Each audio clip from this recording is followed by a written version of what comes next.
¿Qué tal? Bienvenidos al podcast Menos Kilos, Más Salud, el mejor podcast de cirugía bariátrica. Y bueno, vamos a hablar de un tema bien interesante y que es una pregunta súper frecuente. Vamos a hablar de la hernia yatal. La hernia yatal pues es como del dominio de las personas. Hablan de que operaron a mi tía de una hernia yatal, operaron a mi primo de una hernia yatal. Pero ¿qué es una hernia yatal y qué tiene que ver con la cirugía bariátrica y particularmente con la manga gástrica?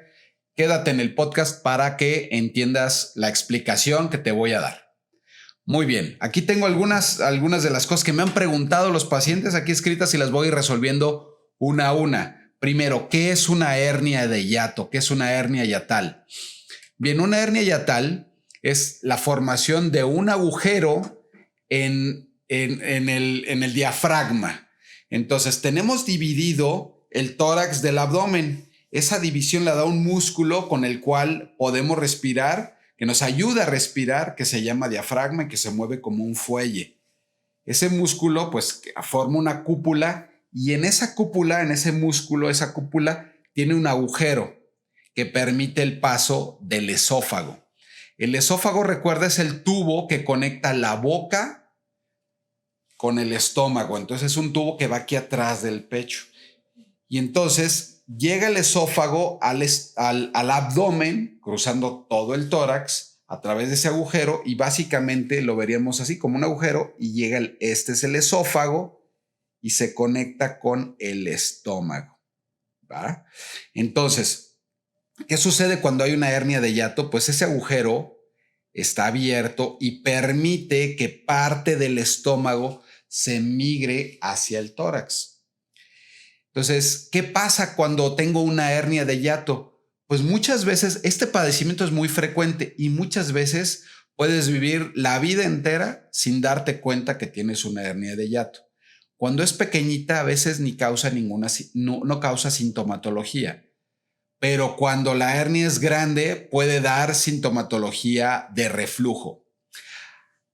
Ahí es donde entra la cosa donde se confunden las personas, porque el que alguien tenga reflujo no significa que tenga una hernia yatal, ni tener una hernia yatal es sinónimo de tener reflujo. A veces estas condiciones se acompañan, ¿verdad?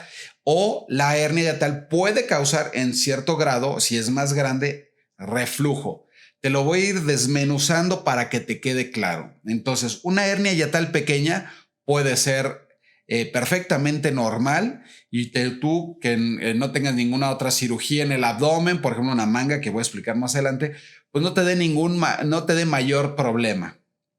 Bien, si es grande, generalmente se acompaña de reflujo y entonces cuando vas con el médico y le comentas la sintomatología que es típica de una hernia yatal con reflujo es: doctor, cuando como después de comer siento como que se me sube el ácido y me quema aquí detrás del pecho, puedo sentir que la comida sube hasta la garganta o me quema el ácido en la garganta aquí, o cuando después de cenar me voy a acostar, me acuesto y siento que el líquido se me sube, eructo muy frecuentemente y siento que cuando eructo se sube un ácido. Y entonces esa es la sintomatología. A veces tienen dolor constante en el pecho después de los alimentos, e inclusive dificultad para deglutir. Y estos son la sintomatología típica de un reflujo con posiblemente una hernia yatal.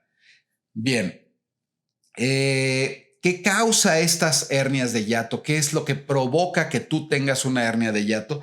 Bueno, generalmente con la edad se van debilitando los tejidos y particularmente, bueno, pues el diafragma, después de estarse moviendo toda la vida para arriba y para abajo, ayudándote a la respiración, ese agujero que permite el paso del esófago se puede ir debilitando y se puede ir abriendo y permitiendo la migración o que se suba el estómago un poco al pecho.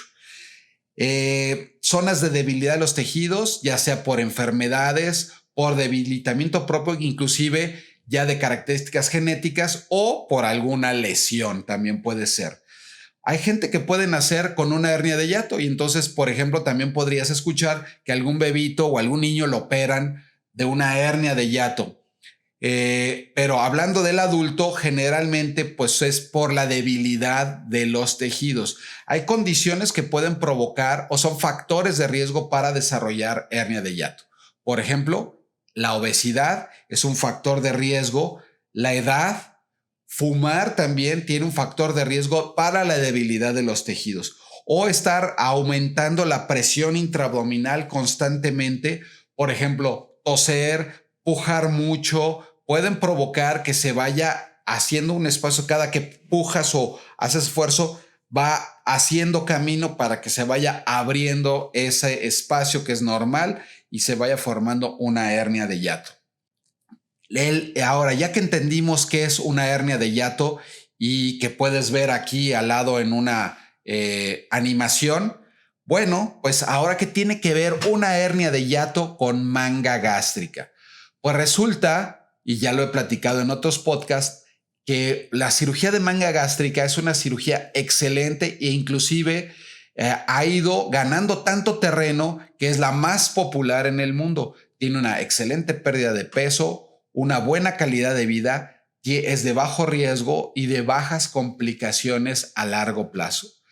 Sin embargo, una de las complicaciones importantes a largo plazo en una manga gástrica es el reflujo. Y entonces ahí es donde viene lo interesante de hernia hiatal y manga gástrica. Algunas personas pueden tener una hernia hiatal y no saberlo. Todos los pacientes antes de someterse a cirugía bariátrica deben de ser evaluados en una parte en su sistema digestivo superior. Se puede solicitar un estudio que se llama serie esófago-gastrodenal y en unas ocasiones también apoyados por una endoscopía, hablando de manga gástrica. Y entonces ahí podemos ver si tienes una hernia de hiato.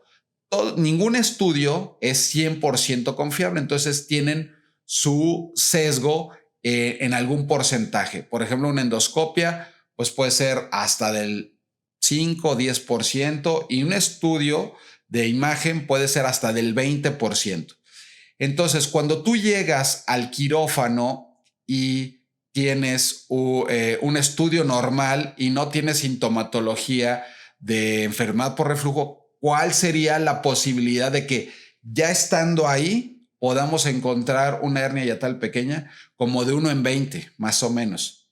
Y entonces, si tú tienes una pequeña hernia hiatal y te vamos a hacer una manga gástrica, se suman factores para que más adelante desarrolles reflujo. Y entonces estamos obligados a resolver esa hernia hiatal, además de hacer la cirugía de manga gástrica. Por eso, si tú eres paciente ya operado, pues te habré explicado antes de pasar a quirófano, bueno, durante la consulta y antes de pasar a quirófano, que existe esta posibilidad y de ser necesario haremos una reparación de una hernia hiatal. Entonces, por eso es bien importante tener una evaluación multidisciplinaria por un equipo bien capacitado para reducir al máximo todos los riesgos y llegar al quirófano en las mejores condiciones. Y bueno, pues ya sería una sorpresa pues encontrarse una hernia hiatal y claro que estamos preparados para resolverla. Hay otros casos en los cuales el paciente ya conoce que tiene una hernia hiatal y entonces pues desde el inicio sabemos que vamos a hacer una cirugía bariátrica con reparación de hernia hiatal. ¿En qué consiste la reparación de hernia hiatal? Pues como te había comentado anteriormente, pues resulta que el estómago se está queriendo subir al pecho a través del agujero que está en el diafragma, que es normal, que se llama hiato esofágico. Y entonces vamos a entrar a la cirugía y vamos a ver un abombamiento. O sea, haz de cuenta que ves una pared y ves como por donde entra el tubo del agua de una pared y se viera abombado, como que se está queriendo meter a la pared y está empujando la pared. Así lo vemos en la cirugía. Entonces nos damos cuenta que tienes una hernia hiatal y lo que tenemos que hacer adicional a la cirugía es limpiar toda la grasa que está rodeando la unión del esófago con el estómago hasta ver perfectamente el músculo. ¿Cómo se ve? Como dos pilares, como dos columnas que son de músculo, generalmente están separadas y entonces podemos ver que queda un hueco alrededor del esófago o del estómago Cuando el estómago está muy subido, lo que tenemos que hacer es limpiar hacia adentro del tórax y bajar el estómago a su posición habitual y luego cerrar ese músculo para que atrape adecuadamente el esófago. Entonces va a quedar bien abrazado, como puedes ver aquí en la imagen, para que no se regrese de vuelta el estómago hacia el pecho. Esas son las situaciones sobre lo que hay que saber de hernia hiatal, reflujo y manga gástrica. ¿Cuál es la expectativa después de que te hacemos una cirugía de manga gástrica y reparación de hiato? Pues que bajes de peso y disminuyamos de manera significativa la posibilidad de que desarrolles reflujo después de manga gástrica. Por eso es bien importante tener una evaluación clara y que durante la cirugía tu cirujano, pues sea un cirujano bariatra certificado, que sepa lo que está haciendo y que sepa reparar una hernia hiatal en caso de que se la encuentre. Por favor, déjanos todos los comentarios que tengas con respecto a la cirugía bariátrica y particularmente sobre esto que es hernia hiatal, reflujo y manga gástrica. Espero que esta información te sirva y si sabes de alguien que le pueda servir todos estos conceptos que hemos platicado, pues compárteles este podcast para que lo puedan revisar. Y quedo a tus órdenes. Espero que nos veamos aquí en el consultorio próximamente. Este es el podcast Menos Kilos, Más Salud y nos vemos la próxima vez.